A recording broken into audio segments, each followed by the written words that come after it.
Hello everyone, civil step Himachal में आप सभी का बहुत बहुत स्वागत है।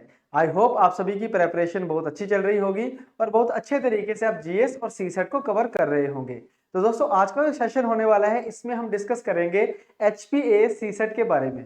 तो सीसेट जो है ये काफी इंपॉर्टेंट कंपोनेंट रहता है। अगर हम बात करें प्रीलिम्स पेपर की, तो इसका पेपर 2 जो होता है वो सीसेट का ही रहता है।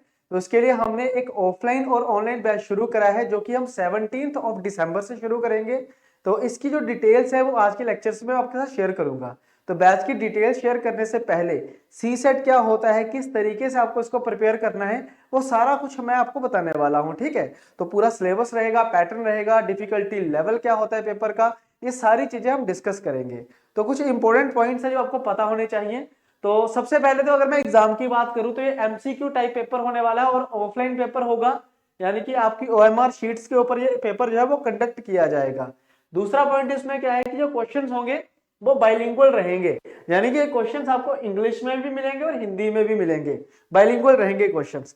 तीसरा इसमें क्या है कि जो 100 क्वेश्चंस रहेंगे टोटल, जो सीसेट का पेपर होता है, देखो यूपीएससी सीसेट की बात करें तो उसमें 80 क्वेश्चंस होते हैं, लेकिन एचपीएएस सीसेट में 100 क्वेश्चंस का पेपर बनता है। 2 घंटे का टाइम रहता है, 200 क्वेश्चन का पेपर होता है। ठीक है, तो 100 क्वेश्चंस टोटल रहेंगे। Candidate will get 120 minutes to solve the paper, यानी कि 2 घंटे का आपको समय मिलने वाला है। इसमें एक और खास बात, इसमें नेगेटिव मार्किंग भी रहती है 0.33। ठीक है, यानी कि 1/3। अगर 3 सवाल गलत करते हो तो 4 सवालों के नंबर कटेंगे, मतलब 3 जो गलत किए हैं वो तो नहीं मिलेंगे, जो एक सही किया है वो भी आपका खत्म हो जाएगा साथ साथ। ये होता है 1/3 नेगेटिव मार्किंग।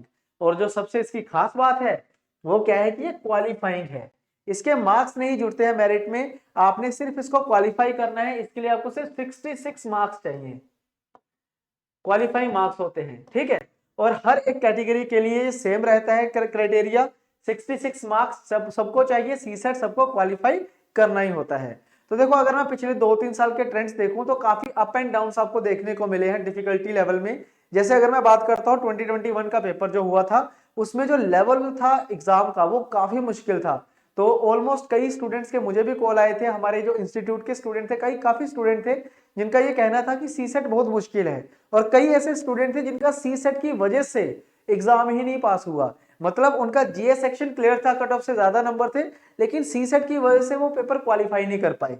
लेकिन अगर हम बात करें 2022 की, तो कंपैरेटिवली पेपर आसान आया था, इजी पेपर था, इजीली क्वालिफाई किया जा सकता था। लेकिन उसमें भी कई स्टूडेंट्स के हाथ खड़े हो चुके थे कि कईयों के नंबर 62 बन रहे हैं, कईयों के 63 बन रहे हैं। तो ये जो 2-3 नंबरों के चक्कर में जो पेपर पास नहीं होता है, ये ज्यादा दुख देता है। तो दोस्तों, इसीलिए आपने बिल्कुल लाइटली नहीं लेना है सीसेट को। मैं ये नहीं कहूंगा कि बिल्कुल सीरियस होके पढ़ो, सीसेट को ही पढ़ो, बिल्कुल भी नहीं। जीएस आपका मेन सब्जेक्ट है, उसको आपने पढ़ना ही पढ़ना है, बट सीसेट को भी आपने लाइटली नहीं लेना है। लेकिन अब के अगर मैं बात करूं, अब ये बिल्कुल परफेक्ट टाइम है सीसेट की प्रेपरेशन करने का। अगर आप वीकेंड में भी इसकी प्रेपरेशन करते हो तो इजीली इस एग्जाम को आप क्वालिफाई कर सकते हो। तो ये कुछ ओवर पॉइंट थे, हमारे पास इंपॉर्टेंट पॉइंट्स थे, आई होप आपको पता चल गए होंगे। अब नेक्स्ट देखो, अगर आप एग्जाम को देखो तो एग्जाम में टोटल 4 आपको कंपोनेंट देखने को मिलेंगे। सबसे पहले इंग्लिश का कंपोनेंट, देन क्वांटिटेटिव एप्टीट्यूड जिसे आप मैथमेटिक्स भी कहते हो, फिर आएगा रीजनिंग, देन डेटा इंटरप्रिटेशन। ठीक है, अब ये नंबर ऑफ क्वेश्चन जो है ये मैंने एवरेज निकाली है लास्ट 5 to 6 ईयर्स के पेपर से, लेकिन लास्ट ईयर में कम ही क्वेश्चन आए थे इंग्लिश के, 17-18 क्वेश्चन थे, बट ऑन एन एवरेज इतने क्वेश्चन रहते हैं। ठीक है, जिसमें जो सबसे मुश्किल पार्ट रहता है वो रहता है डीआई का, उससे आसान होता है क्वांटिटेटिव एप्टीट्यूड, फिर रीजनिंग भी इजी रहती है और सबसे आसान रहती है इसमें इंग्लिश। ठीक है, बट एग्जाम को देखो, एक सिंपल सी बात है कि कोई भी स्टेट का अगर एग्जाम है ना, उसको वो कॉपी करता है यूपीएससी की। जैसे जैसे यूपीएससी अपना लेवल इंक्रीज कर रहा है, वैसे वैसे चाहे वो एचपीएस है, चाहे वो पीसीएस के पेपर्स हैं, सबका लेवल धीरे धीरे इंक्रीज हो रहा है। ये आपने देखा भी होगा कि जीएस का पेपर मुश्किल था और ये अगले साल भी मुश्किल होगा, सी सेट का भी लेवल वो इंक्रीज करेगा। तो इतने इतने क्वेश्चन तो आपको देखने को मिलेंगे मिलेंगे। ठीक है, अब आपने क्या करना है, ऐसा नहीं है कि आप इंग्लिश के भरोसे चले जाओ या रीजनिंग के भरोसे चले जाओ, आपको सब में एवरेज होना है, आपको सब में ही एवरेज होना है। एवरेज का मतलब क्या होता है कि आपको सब कुछ थोड़ा थोड़ा आना चाहिए। ठीक है, क्योंकि पेपर बैलेंस कैसे होता है, बेसिकली कोई एग्जामिनर है वो क्या करता है कि एक सेक्शन को बहुत मुश्किल डाल देगा, दूसरे को बहुत आसान डाल देगा। जैसे एग्जाम्पल के थ्रू देखो कि मान लो अगर आपने रीजनिंग इंग्लिश को बहुत अच्छे से तैयार कर लिया, बाकी आपने छोड़ दिया कि इंग्लिश से मैं क्वालिफाई कर लूंगा या इंग्लिश और रीजनिंग से मैं क्वालिफाई कर दूंगा। एग्जामिनर ने अगर इंग्लिश और रीजनिंग को मुश्किल डाल दिया तो बाकी दो तो आपने कभी पढ़े ही नहीं है, मुश्किल आपसे निकलेंगे नहीं, तो पेपर रह जाएगा हमारा। अगर हम चारों एवरेज करके जाएं तो एक दो कंपोनेंट अगर मुश्किल भी है तो हम छोड़ सकते हैं, बाकी दो कर सकते हैं, ठीक है। और ऐसा भी नहीं है कि रीजनिंग मुश्किल नहीं होती। अगर आप बैंकिंग के पेपर देखोगे तो आपको पता चलेगा कि रीजनिंग का लेवल बहुत हाई हो सकता है, जो सोल्व ही नहीं किया जा सकता विद इन टाइम, ठीक है ना। तो आपने सब में एवरेज रहना है, ताकि अगर एग्जामिनर पेपर को बैलेंस भी करे तो आप इजीली इसको कर सको, ठीक है। नेक्स्ट पॉइंट की अगर हम बात करें तो ये कुछ एवरेज ही निकाली है मैंने यहाँ पे भी कि इजी कितने क्वेश्चंस होते हैं। जैसे 40 to 45 क्वेश्चन इजी होते हैं, आइडेंटिफाई करना इनको मुश्किल होता है लेकिन क्वेश्चन इजी होते हैं। मॉडरेट क्वेश्चन में 40 to 45 भी होंगे, लेकिन कुछ डिफिकल्ट क्वेश्चन होते हैं 15 to 20। स्टूडेंट्स को यही पता नहीं चलता है कि इनको स्किप करना है या फिर इनको आपने सॉल्व करना है, तो बस इसी में ही वो टाइम वेस्ट कर लेते हैं और अपना पूरा पेपर जो है वो खराब कर लेते हैं। तो यही चीजें हम सीखेंगे अपने बैचेस में, अपनी ऑनगोइंग क्लासेस में, कि क्या हमने अटेम्प्ट करना है और क्या हमने स्किप करना है, ठीक है। तो इस तरीके से टोटल 100 क्वेश्चंस का प्रॉपर एनालिसिस है। अब हम बात करेंगे कि हमें क्या क्या पढ़ना चाहिए, ठीक है। सबसे मेन बात तो वही है। तो अगर मैं बात करता हूं दोस्तों क्वांटिटेटिव एप्टीट्यूड की, तो क्वांटिटेटिव एप्टीट्यूड में बेसिकली 18 to 19 चैप्टर्स होते हैं, लेकिन सभी इंपॉर्टेंट नहीं होते। तो मैंने टॉप 13 चैप्टर निकाले हैं जो आपने पढ़ने हैं, क्योंकि 14 नंबर पे तो मैंने डीआई लिखा हुआ है। तो इन 13 में से भी जो टॉप्स के 7 हैं वो ये रहे आपके सामने, ठीक है। नंबर सिस्टम बहुत आता है पेपर में, profit and loss, percentage, ratio, average, ages और इंटरेस्ट। इंटरेस्ट में आपका सिंपल इंटरेस्ट भी रहेगा और कंपाउंड इंटरेस्ट भी रहेगा, ठीक है। प्लस टाइम एंड डिस्टेंस और टाइम एंड वर्क, इसमें 100% क्वेश्चन आएगा, इसमें कोई दो राय नहीं है, ठीक है ना। और इनके सब्सिडरी दो चैप्टर्स और होते हैं, pipe and system and port and stream. तो ये चार नहीं है, जो दो चैप्टर्स हैं जो हमने कर रहे होते हैं। और इसके बाद आता है डीए, ठीक है। अब एवरेज कैसे पढ़ते हैं, मैंने आपको कहा था ना कि सब में एवरेज होना है। अब एवरेज कैसे होना होता है, देखो वैसे तो क्वांट के टोटल 19 चैप्टर्स होते हैं, बट आपको 19 नहीं करने, आपको 9 चैप्टर करने हैं। लेकिन वो 9 चैप्टर आपको बहुत अच्छे से करने हैं, ताकि पेपर में अगर उन 9 चैप्टर्स में से 10-12 सवाल आते हैं तो आप कर लो इजीली, है ना। मैथ को छोड़ना नहीं है बिल्कुल, 12-13 सवाल कर लो। मान लो अगर 20 क्वेश्चन आ रहे हैं मैथ के, तो उसमें से 10-12 आप कर सकते हो इजीली, इजी होते हैं, ठीक है। डीआई को भी आपने ज्यादा नहीं फोकस करना है, थोड़ा बहुत पढ़ना है। मान लो अगर 20 क्वेश्चन डीआई के आ रहे हैं तो इतना का पढ़ के जाएंगे कि 10 कर लेंगे, है ना, 10 कर लेंगे, बाकी का काम हमारा रीजनिंग और इंग्लिश कर देगी, है ना। तो इसी तरीके से ये होता हो गया हमारा मैथ का। अगर मैं बात करूं रीजनिंग की, तो रीजनिंग में टोटल 20 चैप्टर्स है जो आते हैं, ठीक है। Blood relation, classification, directions, coding, decoding, figure pattern, non verbal series, problem solving, number series, ranking, clock and calendars, logical Venn diagrams, ये सारे चैप्टर्स हैं।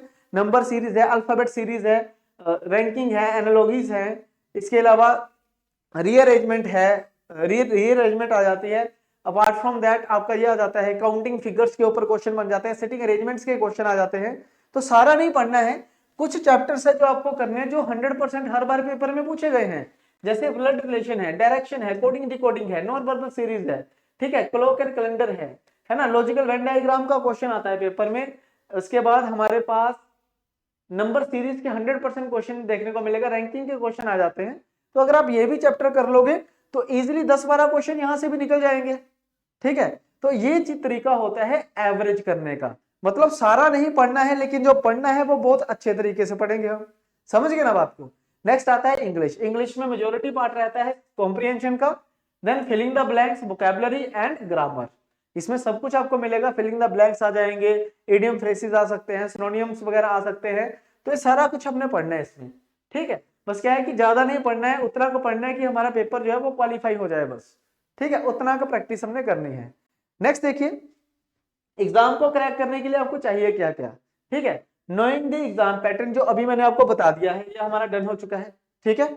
आपको एक चाहिए प्लान, प्रॉपर शेड्यूल चाहिए जिसको आपने फॉलो करना है प्रॉपरली, ठीक है। और वो प्लान भी आगे चल के मैं आपको बताने वाला हूं, ठीक है। आपने बेसिक्स को अच्छे तरीके से पढ़ना है, क्योंकि बेसिक ही सब कुछ है। सी सेट में क्या होता है, आपको मैथ, रीजनिंग और इंग्लिश आएगी, जिसके बेसिक्स अगर आपके स्ट्रॉन्ग है तो आप पेपर को 100% क्वालिफाई कर जाओगे, ठीक है। स्पीड और एक्यूरेसी पे फोकस करना है, जो आपकी प्रैक्टिस के साथ आएगी, उसके बारे में भी मैं आगे बताऊंगा। प्रीवियस ईयर पेपर्स का आपको पता होना चाहिए कि कैसे कैसे प्रीवियस ईयर क्वेश्चंस आए हैं, वो भी मैं आगे चल के आपको बताने वाला हूं अभी, ठीक है। और मॉक टेस्ट और practice questions they are must. कोई भी एग्जाम की अगर आप प्रेपरेशन कर रहे हो तो मॉक टेस्ट तो मस्ट हैं, इनके बिना कुछ नहीं होने वाला, ठीक है।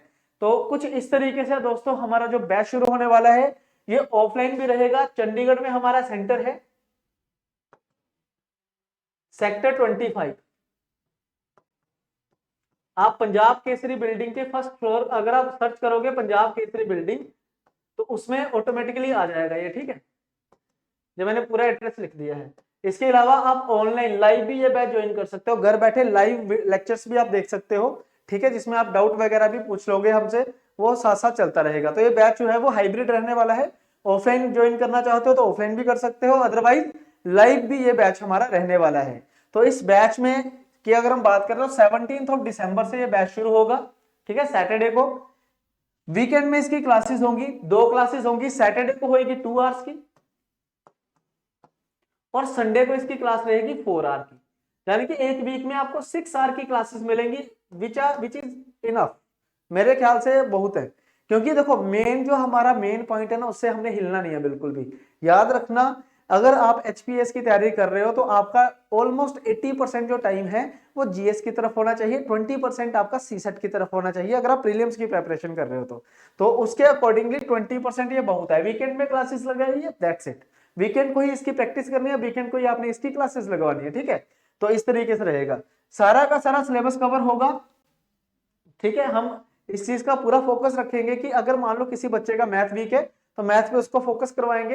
एवरेज तो मिनिमम सबको हम बना ही देंगे ताकि पेपर आपका क्वालिफाई हो जाए। अगर जब आप प्रीलिम्स में बैठो ऐसा ना हो आपको कि जीएस के पेपर में भी आपको सीसेट की टेंशन हो कि ये तो हो जाएगा, सीसेट का पता नहीं क्या होगा, उससे वैसे ही परफॉर्मेंस पे इफेक्ट पड़ता है। तो वो काम हमने नहीं करना है, ठीक है ना। डेली आपको क्लास असाइनमेंट मिलेगी, जैसे जैसे क्लास होगी क्लास असाइनमेंट दी जाएगी प्रैक्टिस के लिए। प्रैक्टिस एमसीक्यू होंगे, प्रीवियस ईयर पेपर एनालिसिस, जितने भी प्रीवियस ईयर में क्वेश्चंस हुए हैं वो सारे के सारे आपको क्लास में करवा दिए जाएंगे, क्योंकि जरूरी है ना प्रीवियस ईयर पेपर भी, तो वो क्लास में करवा दिए जाएंगे सारे के सारे, ताकि आपको अलग से करने की जरूरत ना हो। लाइव डाउट सेशन होगा, live classes, live doubt session, जो भी आपको डाउट है क्लास में पूछिए, आपका डाउट जो है रिजोल्व हो जाएगा, चाहे आप ऑनलाइन हो चाहे आप ऑफलाइन पढ़ रहे हो, ठीक है। उसके बाद आपको full length mock test series मिलेगी, फुल लेंथ मॉक टेस्ट मिलेंगे जितने भी होंगे। देखो सी सेट की ज्यादा मॉक देने की जरूरत नहीं है, लेकिन जितने भी होंगे 4 5 6 हम आपको मॉक टेस्ट भी इसमें प्रोवाइड करेंगे। इस पर्टिकुलर कोर्स की जो फीस रहने वाली है वो 5000 रहेगी। चाहे आप ऑफलाइन स्टूडेंट हो चाहे आप ऑनलाइन स्टूडेंट हो, दोनों के लिए सेम फीस रहेगी 5000। इसमें पूरा मैथ, पूरी रीजनिंग, पूरी इंग्लिश, डीआई, इसमें लेक्चर रहेंगे, लाइव लेक्चर्स रहेंगे, आपको पीडीएफ फाइल्स मिलेंगी, प्रैक्टिस क्वेश्चंस मिलेंगे और लास्ट में टेस्ट सीरीज भी आपकी कंडक्ट होगी।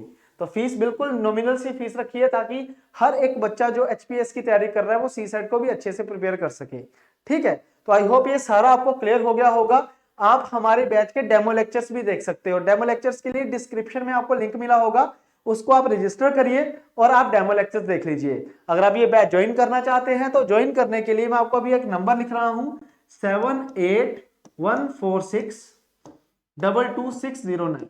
तो रजिस्ट्रेशन आप सबसे पहले करवा लेना, क्योंकि देखो अगर ऑफलाइन बैच है तो इसमें लिमिटेड सीट्स रहेंगी और हम ऑनलाइन में भी ज्यादा स्टूडेंट नहीं लेंगे, ठीक है। एक लिमिटेड स्टूडेंट हम लेंगे, तो जो फर्स्ट कम फर्स्ट सर्व वाला होगा, जैसे ही हमारी जो लिमिट है वो कंप्लीट हो जाएगी हम बैच जो है वो बंद कर देंगे। तो आप इस नंबर पे कॉल करके आज ही रजिस्टर करवा लीजिए ताकि बैच में आपको कोई दिक्कत ना हो, ठीक है। तो एक बार ही ये बैच शुरू हो गई, तो बैच 2 या बैच 3 इसका नहीं बनने वाला है। वन टाइम बैच होगा, लाइव क्लास, इसके बाद आपको रिकॉर्डेड सेशन ही मिलेंगे।